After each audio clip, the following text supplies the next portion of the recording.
কিনা 500 গ্রাম, আর 500 গ্রাম পুরটা তার মধ্যে 35 টাকা, আর 35 টাকা তার মধ্যে কতগুলো পুরটাতে তাহলে 215টা পুরটা হবে। প্রথমে আমি পরিমাণ মতো আলু তেতো দিলাম, যতটা পুরটা খাবে ততটা আলু রাখবে, তো পরিমাণ মতো আলু তেতো দেবে। তো আমি ততটা পুরটা খাবো ততটা পরিমাণ মতো আলু তেতো দিলাম। তো আলু দিয়ে ভালো করে মাখবো, ভালো করে মাখতে হবে। ভালো করে মাখার পর থামানোর পরিমাণ মতো অল্প সন্ধে দেবো, বেশি দেবো না।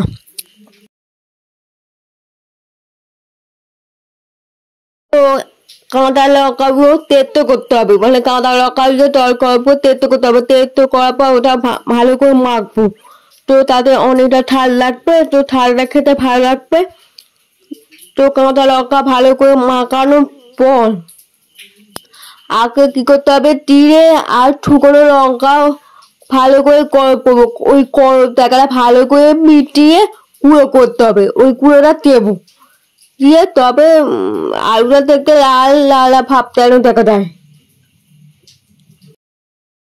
ওইটা করার পর থামানোর পরিমাণ মতো নুন দেবো, নুন দিয়ে ভালো করে মাখবো।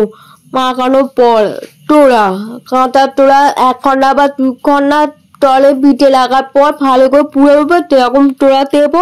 টোড়া বিটকোনো দেবো। দেওয়ার পর সামান্য পরিমাণ মতো ছটা কুচি দেবো, অল্প অল্প ছটা কুচি দিয়ে ভালো করে মাখবো।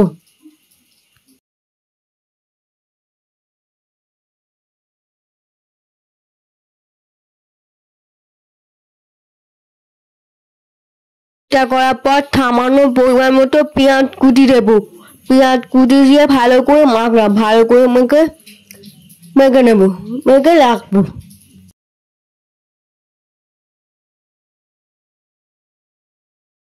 এবার কড়াইতে পরিমাণ মতো তেল দেবো, তেল দিয়ে ভালো করে 5 মিনিট গরম করবো, গরম করতে হবে ভালো করে। গরম করার পর এক এক করে কম করে পুটকা দেবো, পুটকাগুলো অনেকটা পুড়েতে, তো ওখান থেকে কিনাম। তাই হোক পুটকাটা কিন্তু অনেকটা পুড়েতে বা বড় হয়েছে।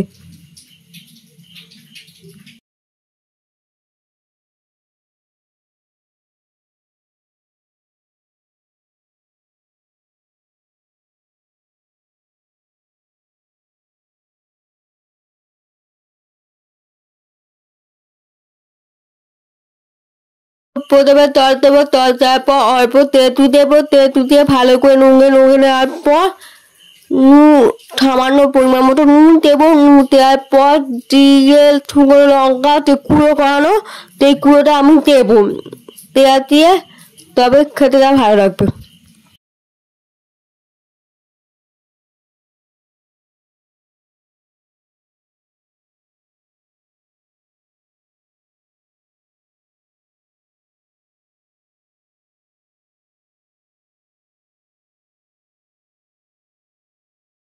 এবার পুরটা করা কমপ্লিট হলো। তো ভিডিওটা ভালো লাগে অবশ্যই লাইক কমেন্ট করবে।